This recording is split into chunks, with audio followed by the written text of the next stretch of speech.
Okay, should be live right now.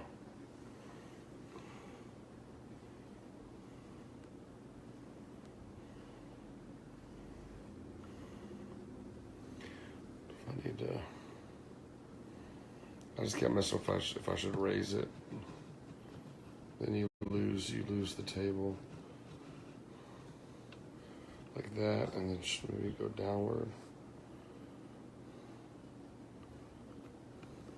What do you think I should lower it? If you lower, you lose the scarf on the top. Does that look good though? Yeah, it's fine. Yeah, like that. Okay. I'll leave it.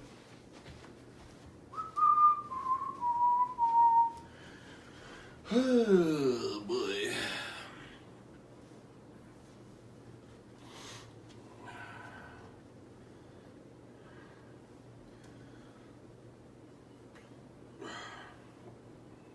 And then you're sharing it to Paige. Yeah, I'm not sure.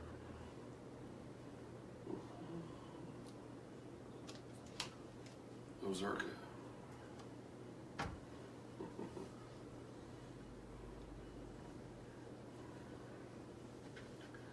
We should tweet at Ridgewell right now. Yeah.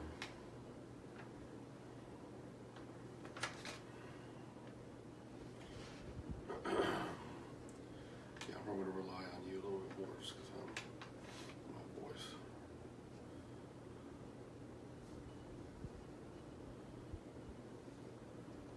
Yeah, you gotta speak. I don't know if that fan's too loud. I think so. As long as you can hear us.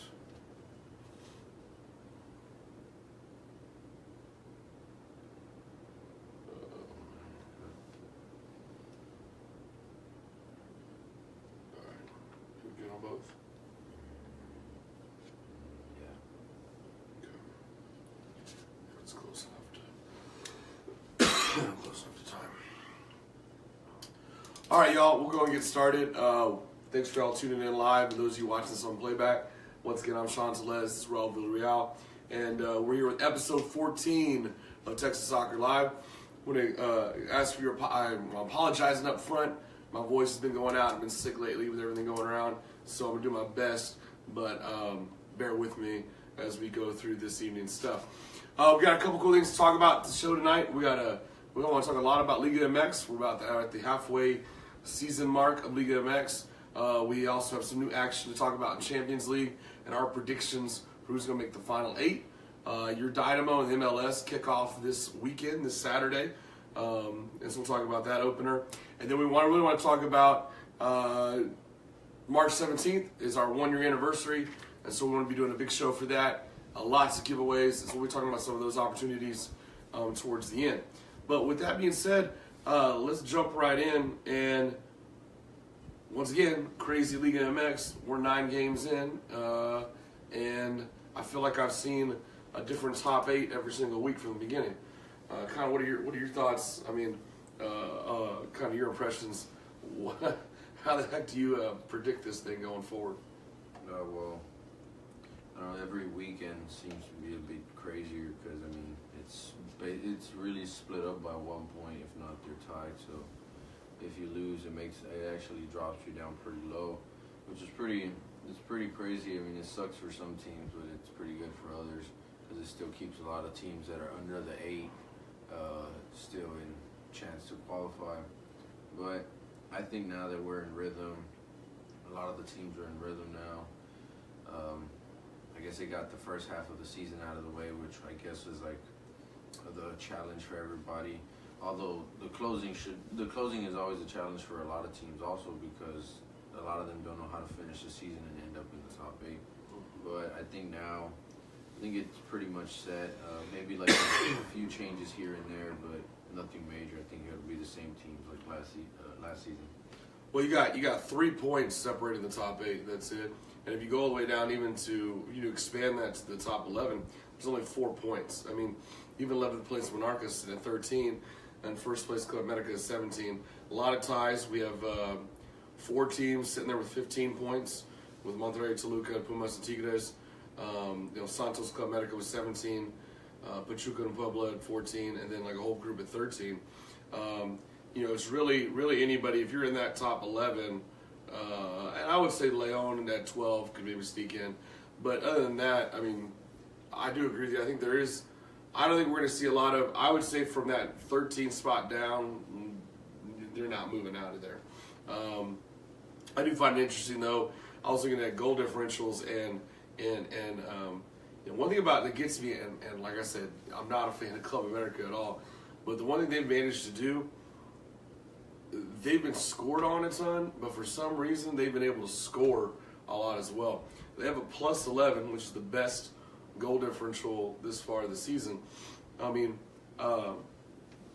interesting. What are your thoughts on that? I mean, that's an interesting team that they can go from, like last year I said, being kind of a whatever middle of the line team, and like I said, we knew they're always good, but I find it interesting that their solution is it seems like they don't care about their defense. It's just screw it. We're gonna go more offense. Yeah, that's what always screws them up, and they do good during the season, but when it comes to the playoffs, they're not able to do anything because they get so used to being so offensive that they don't know how to come back and play defense. That's why Tigres was able to beat them last season in the semifinals against America. So I feel like what they need to do is they have a great offense. They just need to rebuild that defense up in order to get back to how they were before, which was making it to finals and past semifinals and stuff like that. Well, sitting there in 5th place, 15 points is Pumas, the guys who said that watch out for them this year. They talked a lot of mess. Are you still not buying into any of the hype behind Pumas, or is there some validity to them actually turning this thing around this year? They did build their team up. I give them that. They have gotten better, but I don't buy into the fact that they say that they're going to come back and all this other stuff. Yes, they're doing good, but if you look at the beginning of their season, it wasn't that much of a challenge. So I think it all depends on how they're going to be able to close the season off, if they can qualify or not. Even if they do, I don't think they'll make it far. One team that was in a similar position to them was Cruz Azul, and they started off the season nice, but now all of a sudden the last 3 weeks have pretty much done nothing with 3 consecutive losses and have now dipped all the way down to 15th place with a -3 goal differential. What do you think is the story there? Is it just they got lucky for a while, or are they just not ready, or what's happened with that group? I wouldn't say it's like a fluke. I think last season was well deserved for them, and it was nice to see them back. But I just feel like they're stuck in this path to where they believe that they're cursed or something, because they haven't won, I believe, in like 20 years now, going on 21. So I feel like they just can't get out of their head that they're just a losing team. Their fans don't get behind them and push them.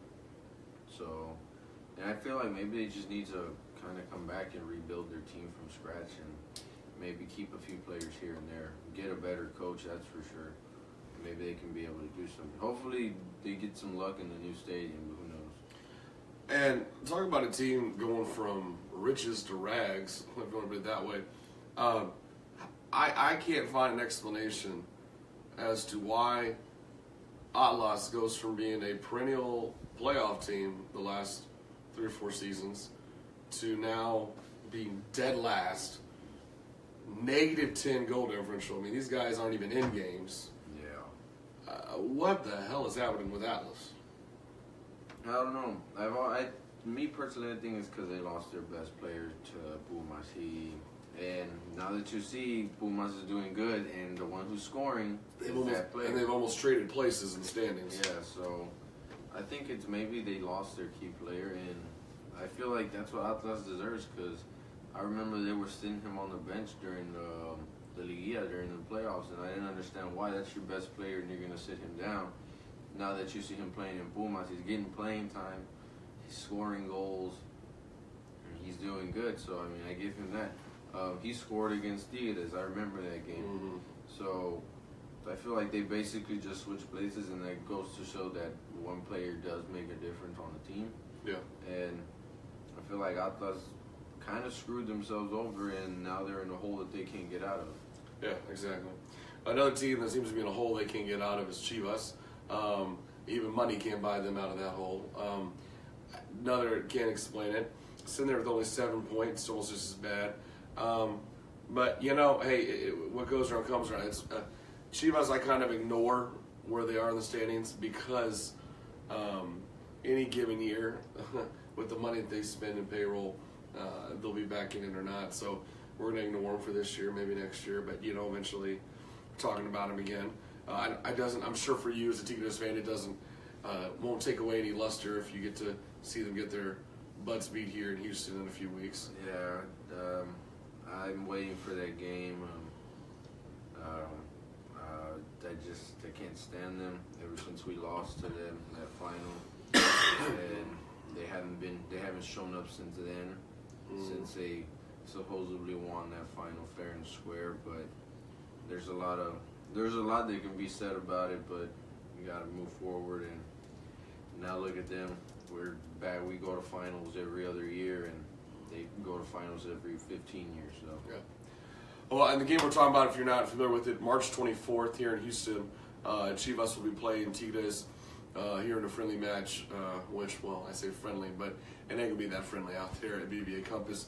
But if you want to check out good soccer, Mexican League soccer, you've never been in that atmosphere, that environment, definitely a good game to go to. It's a Saturday at 5 o'clock on March 24th. I know that they're at least 80 or 90% sold out by now, but there's still tickets available, and if you want to go check it out. Kind of looking at the games this week, we got to go through them real fast and kind of go through and maybe pick out a couple that maybe you would say would be ones to watch. Now that we're in week 10, we're in that over the hump. We're in the final downhill stretch. Who's going to make moves here? There's going to be a lot of jockeying for position. I think I agree with you that there's not going to be a lot of surprises who ends up in the top 8. I think there will be a lot of surprises as to what order that top 8 finishes in because of how subtle and how close these things are. So every game is going to count even more critically going forward. Friday we have Tijuana versus Lobos and Monarcas versus Atlas.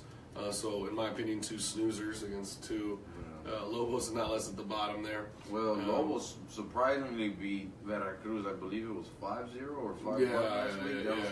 That was pretty funny. I found it funny. I was like, really, Lobos beating them 5-0?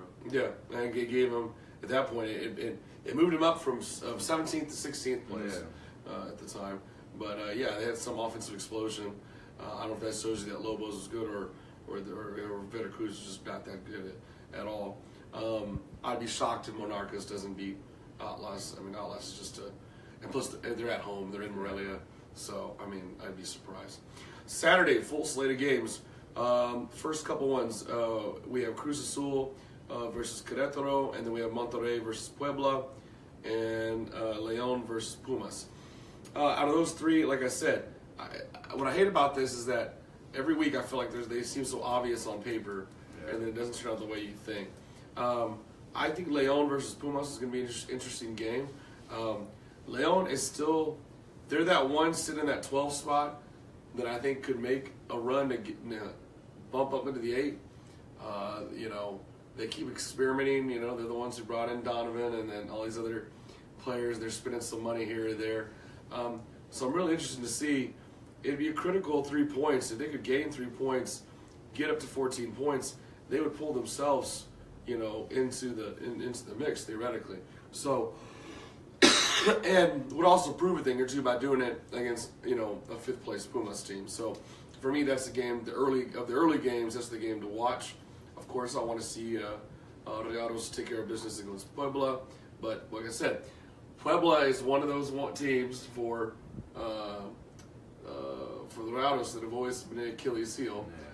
They play a similar style to Tigres. We talked about that before, and it's one of those styles they do not surprise you. They do not play well against. I think it is an advantage that they'll be at home. They'll be at Vancouver, so we'll see how that is. And then, like I said, Cruz Azul, Querétaro, I could go either way. I think it's a toss-up on that one. Although I would say I'd give a slight edge actually to Cruz Azul going into it. Your thoughts on any of those three?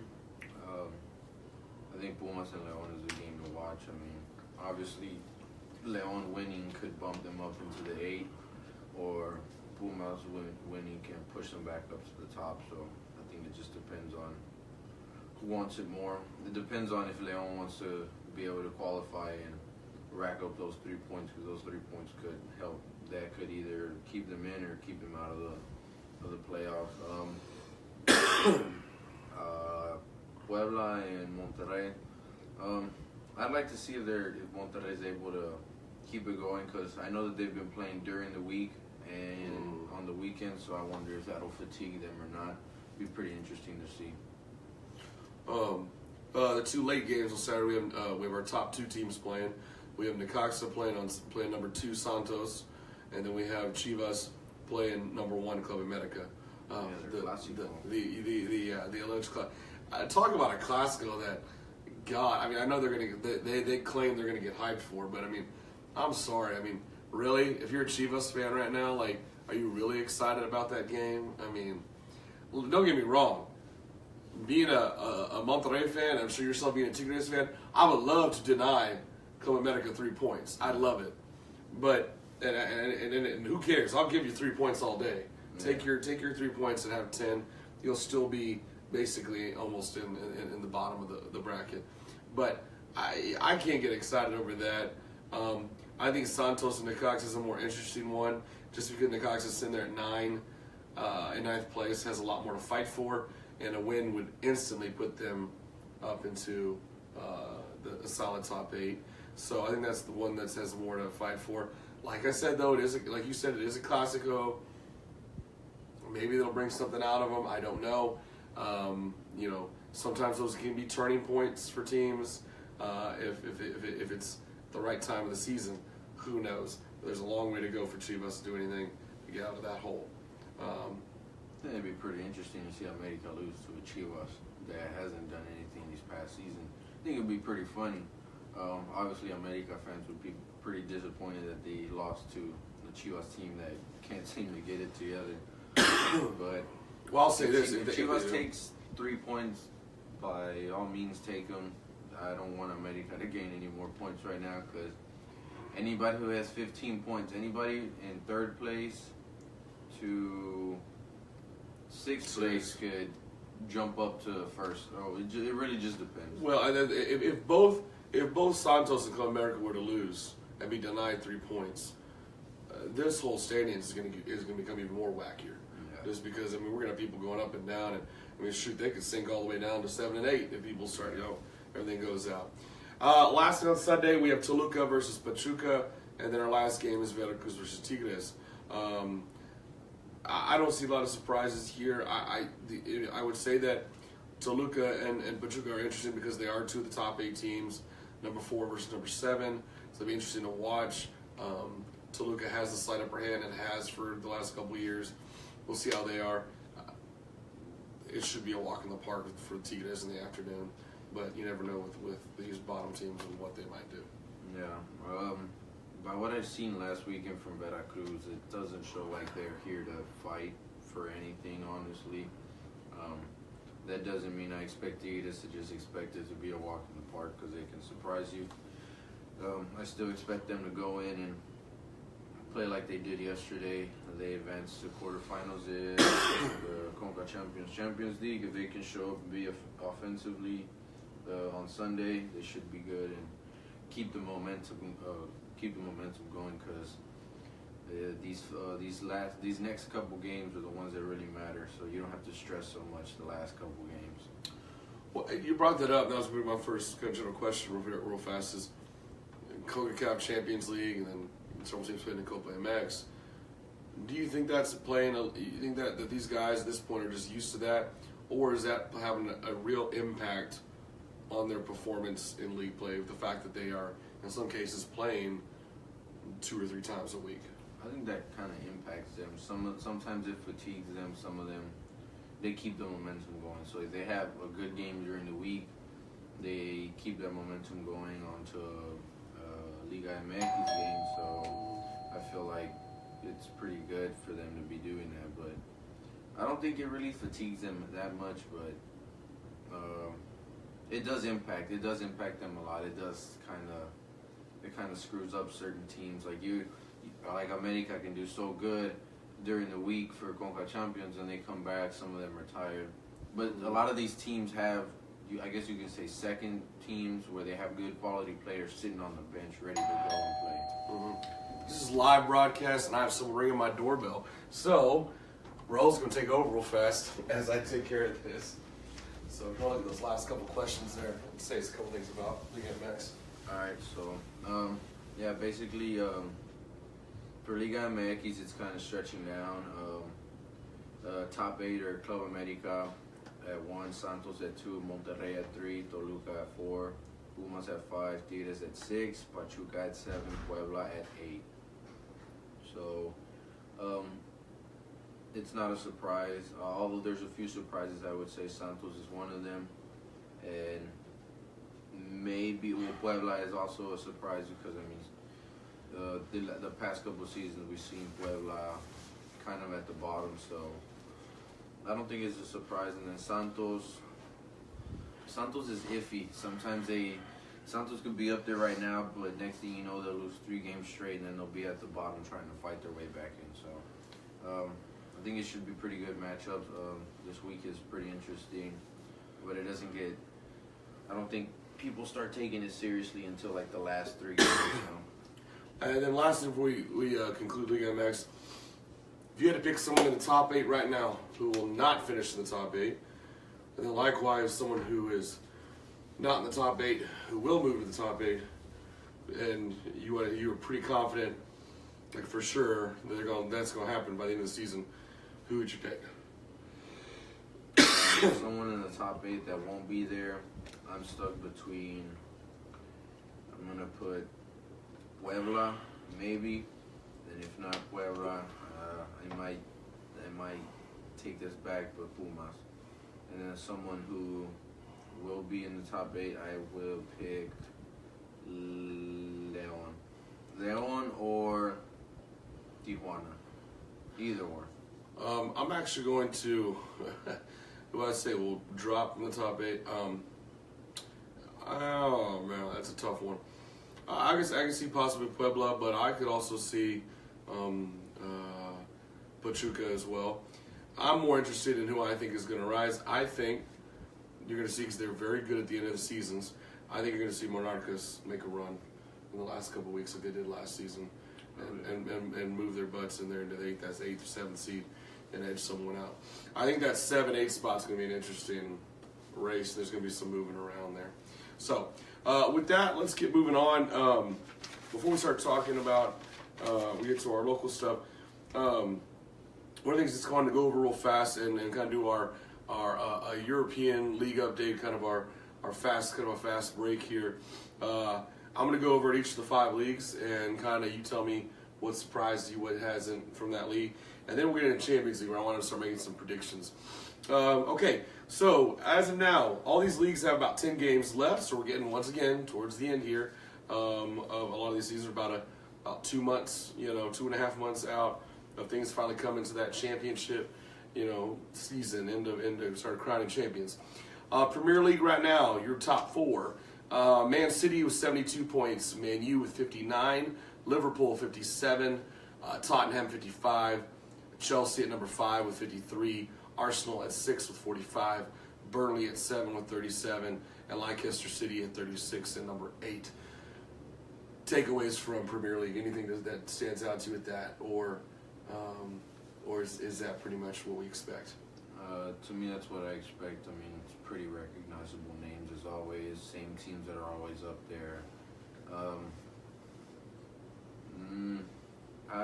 I can say this. I will guarantee everyone right now, Man City is going to get Premier League trophy this year. No one's catching them. I think I'm going crazy by saying that. Their 13 points is safe with 10 games left. I say Man City. I think the real races will be in the top 4. Yeah.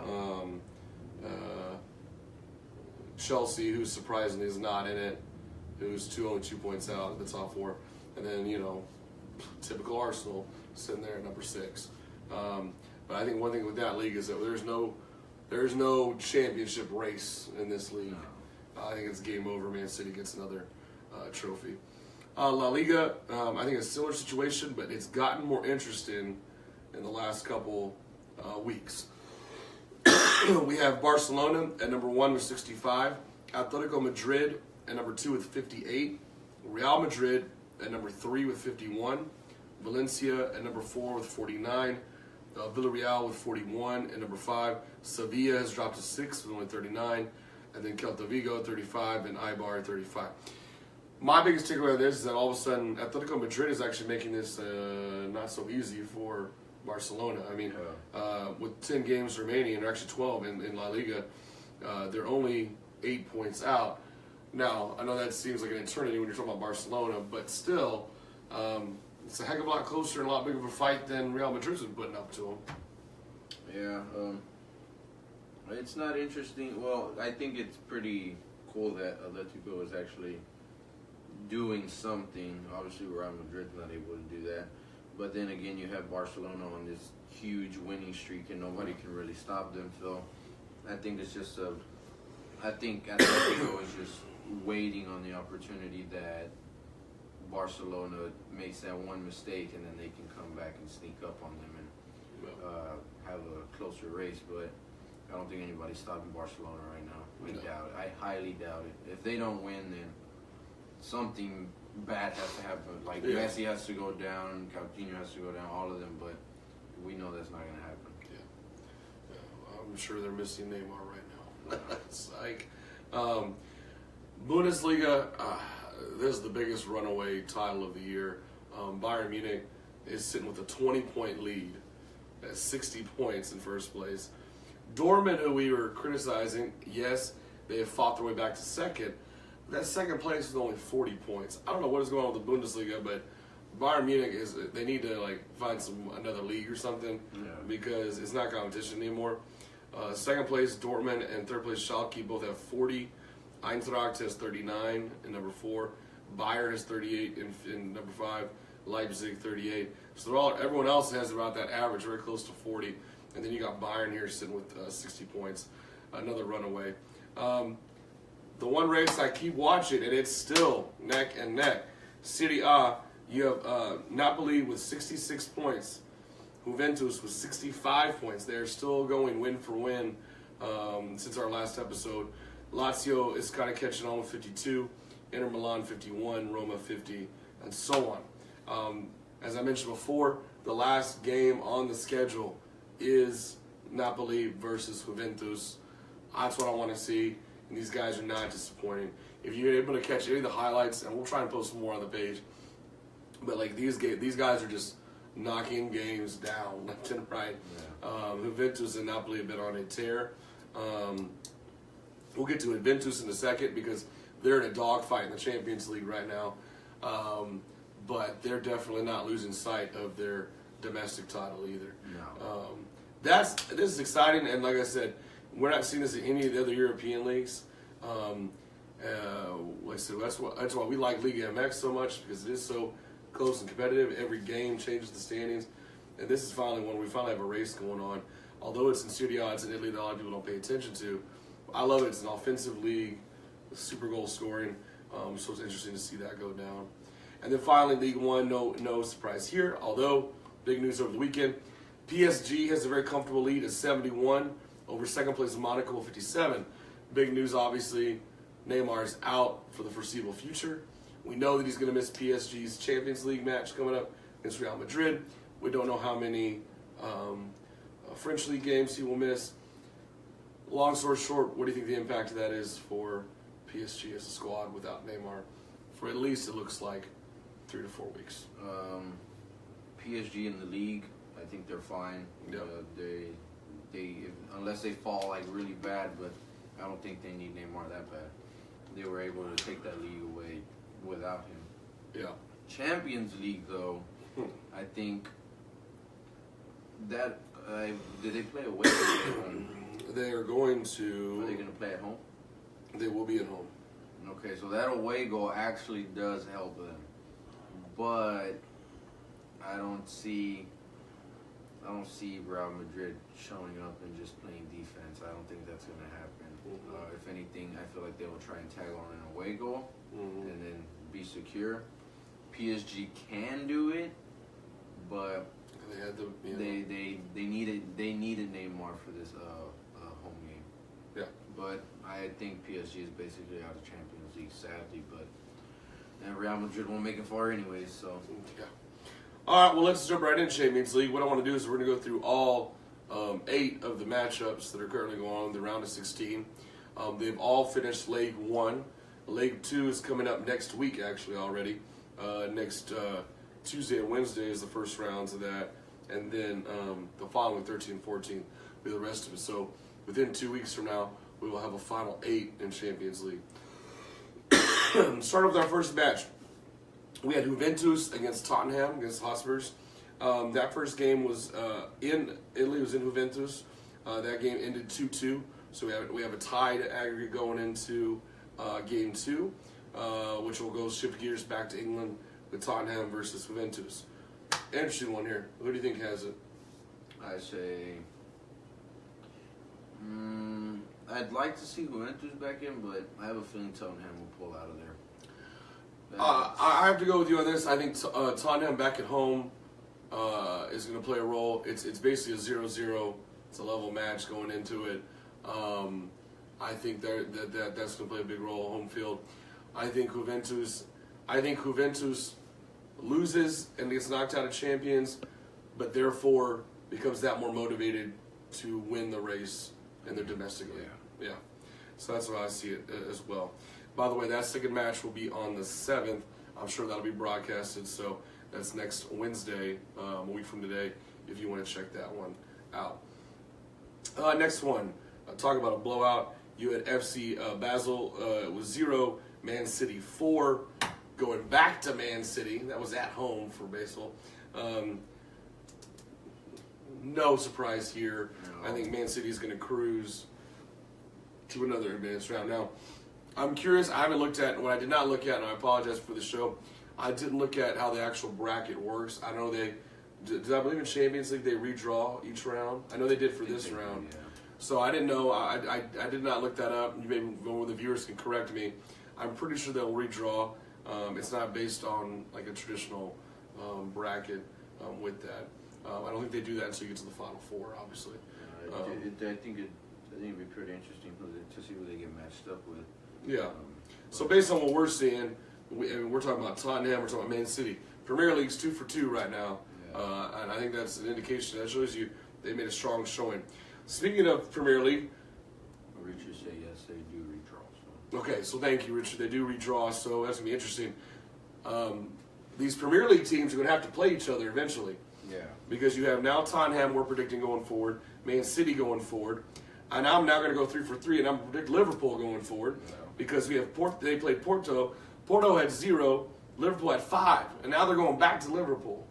I mean, that ain't going to happen. I know they've been known for some collapses before, but I mean, Liverpool. So now you have 3 for 3 Premier League teams, going forward, and so it's just interesting how that's going down. That brings us, and as you indicated earlier, you firmly believe that Real Madrid will seal the deal. They had the first game they won 3-1 in Spain. Now going over to Paris without Neymar playing for PSG.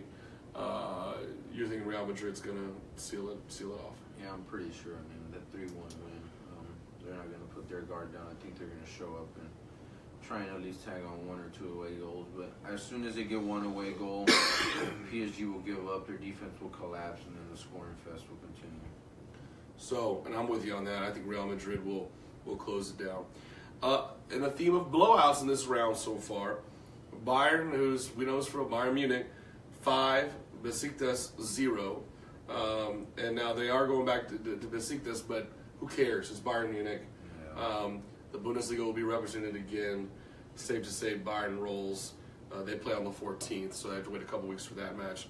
But I'm going to say Bayern goes on. So far, a lot of blowouts, except for that Tottenham-Juventus, which I think will be an actual legit close match. I don't think either one of us would be surprised if Juventus pulled it out. Yeah. I think we'd be surprised if any other result. If Basel, Porto, PSG, or Besiktas, we'd be surprised by that. The next, what I would say, good quality toss-up type match was Chelsea versus Barcelona.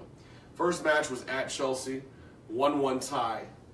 They're now going back to Barcelona, even game now, 1-1. They're going to be playing on the 14th. Who you got? Is Barcelona going to stay rolling, or is Premier League going to have their fourth team in there? I think Barcelona will advance. I don't really have faith in Chelsea, and then Barcelona playing at home is pretty unstoppable. So I'm going to pick Barcelona on this one. And Chelsea, I don't know what's wrong with Chelsea lately. They haven't been able to play games like they used to. They're not the Chelsea that was so good before. So. Well, and I think when I have toss-ups like this, I'm trying to predict. I mean, really toss-ups in terms of talent and whatnot. I think home field advantage does play a big role, as you just indicated, in Barcelona. And I think the role that they're on domestically plays a role. I mean, you can't just switch gears, put on another mask, and here I am playing in the Champions League. The only team that's been, I guess, good at that has been Real Madrid. Yeah. Real Madrid has had this talent, specifically Ronaldo, has this talent of all of a sudden put on a mask and, hey, I'm going to be super Ronaldo here in Champions League, but then I'm going to be kind of cruise control during the league. Yeah. That's the only exception to the rule. Most people, if they're on a roll in the domestic league, are going to keep going. So I'm with you, Barcelona, on that. Another one that's even, because we saw a scoreless draw, was Sevilla and Man U. It was 0-0 tie. It goes back to England. It's going to be at Man U. Who do you got in this one? I'm taking Man U. Man U playing at home, I mean, it's pretty secure to take it. But I would like to see Sevilla advance. I think it'd be nice to see them advance. They have a good squad, and obviously they did pretty good against Man U for them not to be able to tag on some points away. So I think that would be a pretty good matchup to watch. I want Sevilla to advance, but Man U playing at home, it's pretty secure for them to take it. And if that were the case, that would mean that half of the top 8 are Premier League teams out of a potential 5. And likewise, even if it was Sevilla, that means 6 teams out of the 8 would either be La Liga or Premier League. So that shows you the dominance of the 2 top leagues in Europe, with Bayern being the only Bundesliga. And now, the only other opportunity to represent someone outside of Premier La Liga is our last match, which was, and I always mispronounce their name, but Shakhtar Donetsk versus Roma. It was 2-1. It goes back to Roma. It goes back to Rome. They're down a goal. They're doing all right there domestically. I mean, they're sitting there in 5th, whatever. Do you think Roma is able to make the comeback, or do you think Donetsk will be able to hold on? A lot of people don't know a lot about Donetsk, but they are a very offensive team. Roma is still kind of adjusting to what they really are, but ever since they lost Totti, they haven't been the same anymore. I would like to see Roma advance, so I mean, they were always a team that was up there, high quality team, and then they lose one player and then they just fall. I feel like they just need to find some sort of rhythm and move forward, but I would like to see Roma take that game. Yep. So it'd be interesting to see what we got, and like I said, if that really is the case, I mean, even with some few changes, that's going to make for a killer top 8 going into Champions League in the next couple months, into April, May, of the going to the quarters and the semis and so on. Okay. All right, moving on to our last segment of this evening. Real quick before we talk Dynamo and end the night, we wanted to kind of give a plug for our 1-year anniversary show. It's going to be on March 17th, which is our 1-year anniversary. It's a Saturday. It'll be a daytime show. We're going to go back to old school like we started it a year ago. We did it during the day, and we did it on a Saturday. So that's what we're going to do. We're going to try and get some of our people who've been on before to be on. We may have some new people, some guests. One of the big things and one of the big incentives for you to tune in, and we're going to advertise this a lot on March 17th, is giveaways. First of all, we're going to be unveiling our new Year 2 Texas Soccer Live shirts and possibly giving away 1 or 2 of those away. We'll be giving away the last couple of the original Texas Soccer Live shirts. We'll be giving away some Dynamo gear, some Dynamo hats and scarves. And I'll also be giving away a pair of Dynamo tickets, pair of my season tickets to a match this summer, to a July match, I believe against Minnesota United. I'll be giving away a pair of tickets to that. Here's the deal, though. Unlike all our other contests, you were able to enter and we just drew and whatnot, blah, blah, blah. No, we're going to have the whole setup here. You have to be watching live. Watching live. It's going to be a 2 o'clock show. 2 o'clock. We're going to be going for probably an hour. This is going to be a longer show, probably an hour and a half, from 2 to 3:30. You have to tune in live. We'll be announcing winners live as you comment. Everything from the shirts, to the hats, to the gear, to the tickets. We'll probably have some more giveaways and prizes as we go with that. We'll have guests probably coming on and off. If you're someone who has been on before or you want to get on, and you'd like to join us for that show, just hit me up and let me know. It's going to be a fun event. We just want to celebrate being a year of just basically doing our hobby and sharing it with you, and that's talking soccer, and be a good time. Anything you want to add on what to expect for that show, or anything to talk to people about with that? Yeah, just stay posted to the page. We'll keep you guys updated for that show. I mean, it's only 2 weeks away. We'll keep you updated with the giveaways, and we'll post pictures of the stuff that we're going to give away. We'll post pictures of the new shirts and stuff like that. And then the instructions for the tickets if you guys want to join in and watch that. Yep.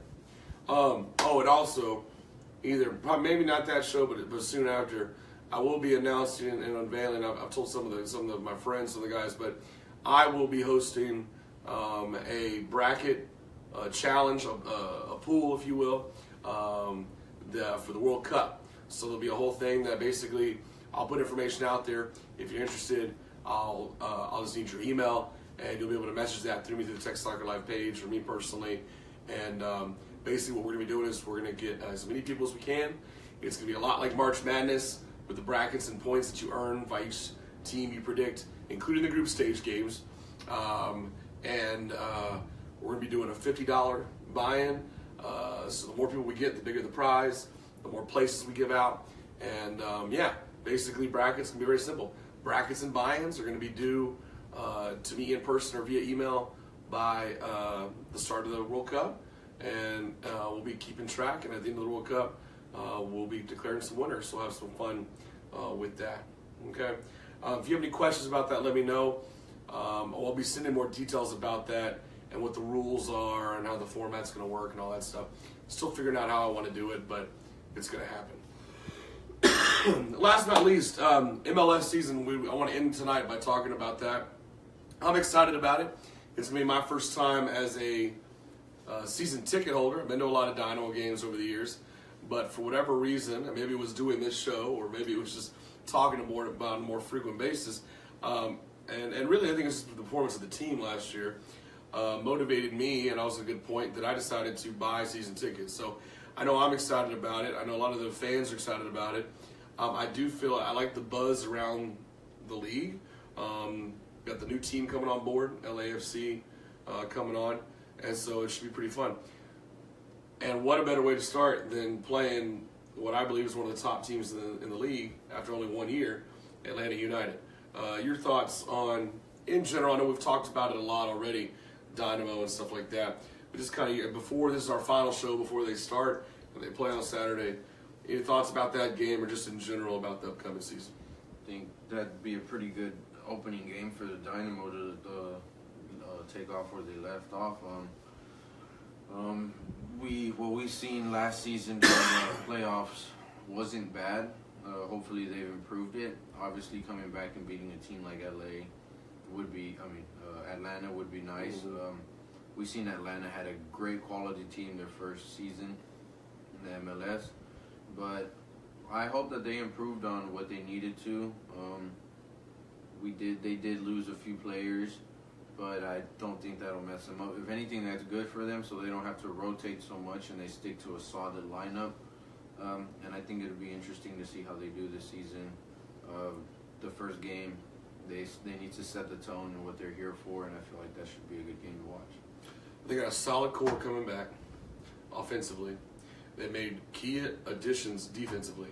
This is a very athletic team. It's probably the best in shape team that I've seen in terms of just young athleticism. As the other Raul Bermudez pointed out, he wants to see how the two Salvadorians you're going to do on the team. Got some international guys on there. I love that they were able to really stock up on goalies and really bring everyone back and really, I think, be pretty solid in that front. I think they're locked and loaded. I think they got everything they needed. It's like I said, you said, it's about execution. And one of the first keys that got them where they got to last year was defending home field. Yeah. And they were dominant, right? They were dominant. Didn't lose a game. Or lost only one game at home. And so that's the key. And that starts Saturday. So we'll see. Their first 2 games, in fact, are at home. Back-to-back weeks. March 3rd against Atlanta United. And then the following Saturday, March 10th.